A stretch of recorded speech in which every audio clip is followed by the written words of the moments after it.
Hey, so here I am, unfiltered. Got my ponytail up. I've been working in the yard, but a lot of thoughts going through my head today, and I wanted to share a few of them with you. So there's a lot of hype, right, around everything. And while hype is not really my thing, I don't feel comfortable being hypey, like pushing the sales, let's say, or uh exaggerating the truth. you know, I mean, I it's those are all fantastic marketing tactics and they work. There's nothing wrong with hype because as a matter of fact, hype is what gets people to move to buy things that will help them. Hype, I buy things because of hype too. Like the whole packages for the new nutritional company I'm working with, which I still get my normal products because we merged under a bigger company. And the hype around that was, well, you got to buy the big package. You got to buy the big package. I didn't know why, but I trusted the people that told me because they're my friends and they know what they're doing. Turns out, I was listening to a presentation today. It turns out that you buy the big package because it qualifies for you for a bunch of bonuses later on that eventually pay you for that product back. So you basically get it for free. So anyway, I still fall for hype. And hype is a good thing in marketing. But not all of us are good at talking the hype. Sometimes marketing exaggerates the truth, and that's okay too. Again, these are tactics that get people to buy things that change their lives, that they need. Let's just go all the way back to one of the original marketing campaigns that's kind of famous, and it's what changed dental hygiene forever in America. I don't know if it was only in America where it started, right? The marketing campaign. But people never even thought of brushing their teeth before that. Now most of us have fairly white smiles. Not, I drink coffee, so my teeth aren't exactly white. But anyway, that changed a whole hygiene habit of a whole group of people. That wasn't a bad thing, but hype was definitely part of it. Not everyone, I just have a couple of notes that I wrote down because I wanted to mention them, but not everyone is wired for that kind of energy. I'm definitely not one of them. I'm more of, I like stories. And sometimes those stories can get hypey, right? When they exaggerate the truth or leave certain things out of the story. We all do that. When we're talking to our friends, we don't tell them about, how we fell. We tell them about the rest of the story, like how funny it was that this happened to so-and-so, or I don't know, I'm just making stuff up right now, but you know what I mean, right? I mean, we tell stories, but we leave out some of the details that we don't want to share. And that's okay too. So I've been on both sides of the coin, right? And that's my whole point, is that I've tried to swipe the copy language and use it. It just didn't fit though, and it didn't perform very well because it didn't match my energy, if that makes any sense. Because the rest of the copy just didn't match. And there's something about congruence in your marketing where what I say on camera has to match the way I speak in my copy and my writing. So it's good to copy great marketers because you learn some of the tools. You learn some of the language that helps bring people in towards you.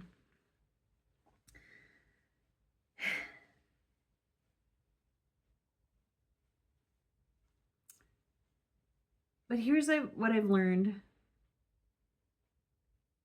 about discernment. That's not my word. You know, that's another thing I was talking about today with my echo chamber. Do you do that? Does anybody else do that? Do they talk to their phones or whatever to take notes, or to just spit out a bunch of stuff and a bunch of ideas, or just to have maybe ChatGPT just kind of formulate what you're trying to say? Does anybody else do that? Is it just me? It's kind of a second brain, you know, it helps me. Oh, speaking of hype, you know, here's something, an example. Okay, so the other day, I was sitting next to this, we were both waiting for our orders for takeout. And I don't know, I think we were just talking about, we were talking about the weather and how good it feels. And then she started talking about how people her age, you know, more and more people are passing away. And I'm like, yeah, as we grow older, more and more of our peers pass away. And it makes us think, you know, more about how short life is. And we're talking the same language, you know, and she looks at me and she goes, well, you don't have the roadmap, so you can't be like over 40, right? And I'm like, I told her, I was like, I am 55. And she's like, that's the same age as me. You don't have the same roadmap on your face. And I could have went into a pitch right then and there for the collagen I drink, for the supplements I take that make me feel great, for the diet I'm on that helps balance my hormones and help me lose the weight and stuff like that, and helps my body, right? Because I've learned from this diet that there is a balance of your omega-3s and omega-6s, and I didn't know that you could test for it or any of that stuff. And anyway, I did get the test done. I am imbalanced, but because of my diet and because of my supplements, I am not that bad off. I'm imbalanced, but I have new supplements that will help me get better balanced. And it's not just pills, because evidently the pills you don't absorb as well. That's what they say. So it's oils, they're oils, and we'll see. But I could have, said, to look younger, drink collagen. I mean, because it helps your skin and all that kind of stuff. But that's not my nature, right? So that's a story. That's the kind of marketing I do, and that's the kind of marketing I teach. Telling stories. So I'll give you a simple formula if you're a marketer. It's the before and after, right? Before I started drinking this collagen, I was starting to get, wrinkles. And, I have a few wrinkles. But my skin wasn't quite as young looking, and it starts losing its elasticity. You can see on my hands the age, right? So anyway, but when I started drinking the collagen, I noticed that my hair is softer, and it's growing, and it's healthier. You can't tell because it's in a ponytail right here, but my nails are healthier and they're growing. They're kind of dirty right now because I've been working in the yard. But after I started drinking the collagen, and not only that, but the collagen helps me at night to keep in my intermittent fasting window. It helps me maintain that because I drink it after 6 o'clock when my eating window is done, and then I don't feel like I have to eat snacks at night, right? So I drink my collagen. There's the story, right? Get it? Before blank, I was blank. After I felt blank, whatever it is. I can give you the actual formula from my notes when I'm not blabbering and giving you a raw video that is totally unscripted and totally messy. But I can give you the exact script. I do go back to that script every once in a while when I'm trying to tell a story or format it in a certain way. And I actually programmed some chat GPTs, some custom GPTs to help me with things like that too. So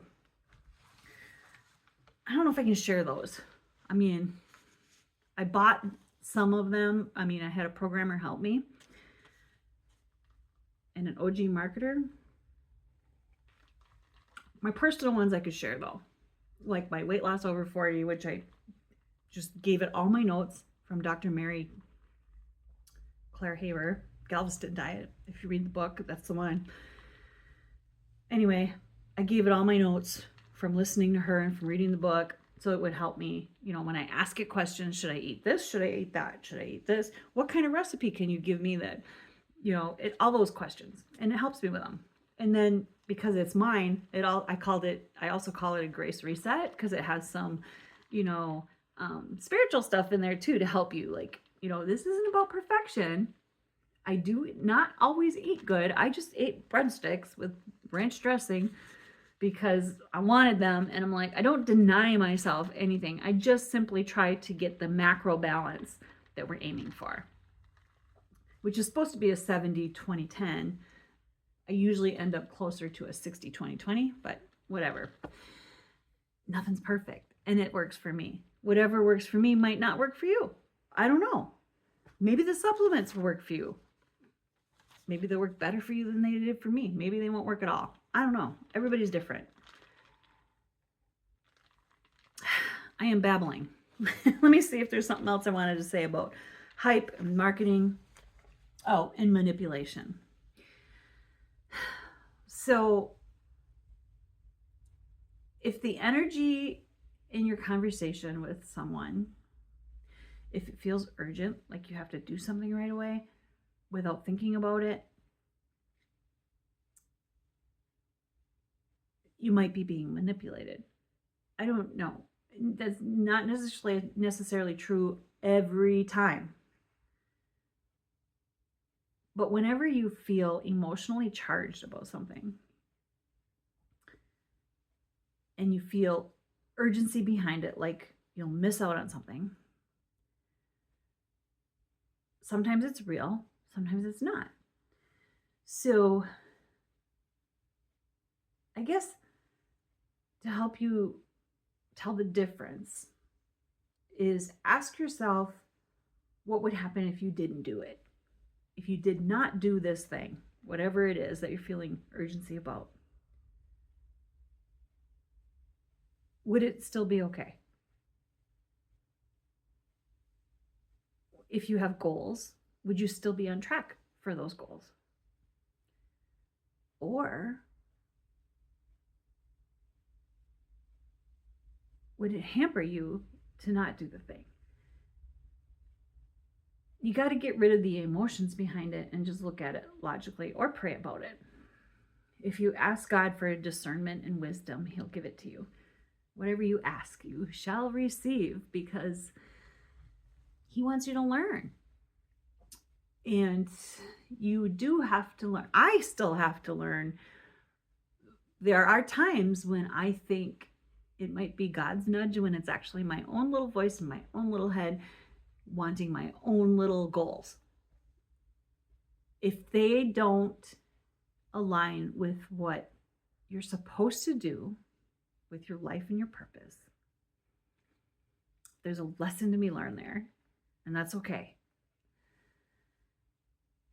Even if you don't learn it the first time, second time, third time, the 10th time, it doesn't matter. He's still gonna help you learn it again. He's relentless that way because He wants you to learn and grow and be the person He sees you becoming. He sees who you really are. And that is the whole goal of this whole life, is to become who you really are. Get rid of all the programming, get rid of all the habits that have made us not who he made us to be. It's kind of crazy if you step into, I'm just going to say, I stepped into an MLM. I got all the personal development books. It led me down a road where I started uncovering all of the things that made me step in the wrong direction over and over again. That made me make the wrong decisions, that made me inconsistent with my health and finances and job decisions and all the things. Relationship.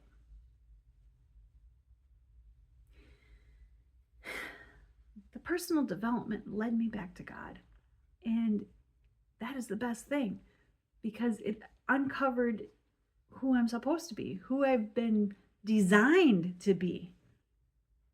These messy videos is me trying to show up, just sharing my thoughts with you and hoping that something I say helps you uncover who you're supposed to really be. And I don't know if any of these help. I don't even think anybody watches them, but if you do, and if you have if something I said struck you, then drop a comment or send me a note. And if you want to work with me, there's many ways to do it. I can help you with your funnels, get your lead magnet going for you, because I got really good at that. I am very good at creating lead magnets, created thousands of them because I thought that was the thing. And it is. It's a great way to collect leads, especially when you're not getting the leads coming in from your videos or your social posts or any of that. So I'll just give you an example. Like if I really wanted to go into the omega-3 thing, I would create a lead magnet telling you how to get your omega-3s back in balance without taking any supplements. But then I would definitely sell you my supplements in the emails, because they help. Makes sense, right? So if you need help with any of that, I can help you with that.